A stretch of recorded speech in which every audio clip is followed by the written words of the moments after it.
Hey, Dr. Lieb.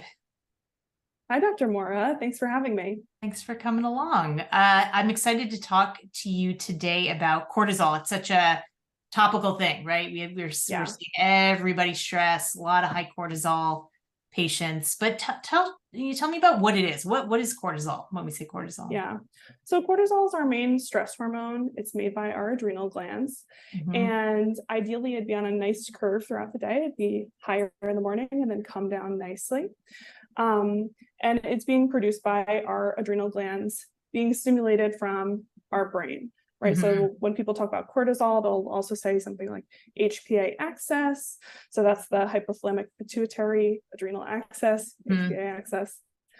But yeah, so that is regulating our cortisol production throughout the day.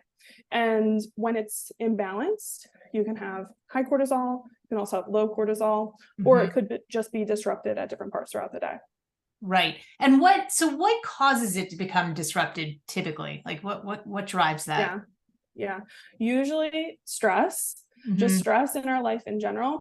And that could be, I always say to my patients, like a mental emotional stress in our life, but it can also be physical stress in our body. So Right. whether that's some type of illness or something going on for long periods of time.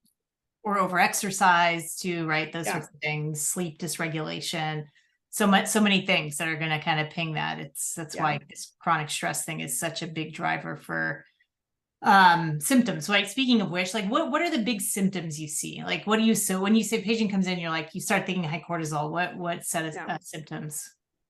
Usually low energy, Mhm. sometimes weight gain, or just the feeling of like fluid retention.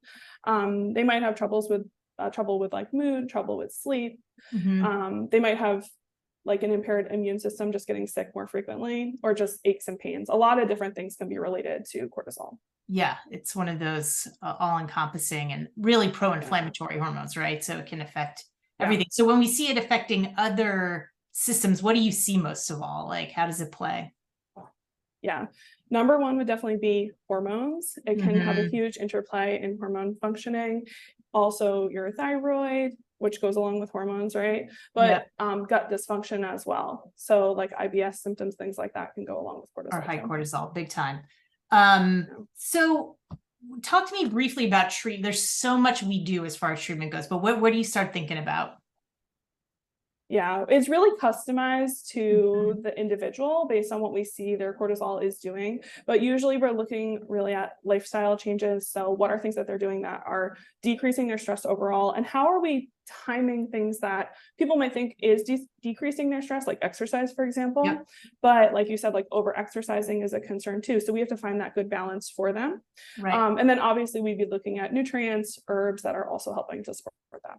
Yeah, the famous adaptogenic herbs. And Yeah. that's why it's so important the testing that we do, right? To see where in the day we're doing an intervention and what Yeah. kind and how much, right? The testing we do is, saliva, cortisol testing is probably our gold standard, but the Dutch test Yeah. uses it. Sometimes we'll do blood, but it's super important to see people's different patterns, right? Because it can look for every patient we have, it's going to look in an individualized way. So that's how we kind of take Yeah. take our treatment. I know which you do day in and day out. So Yep, definitely. cool. No, this is a great overview. Thank you, Dr. Lee. Much appreciated. Yeah, thank you.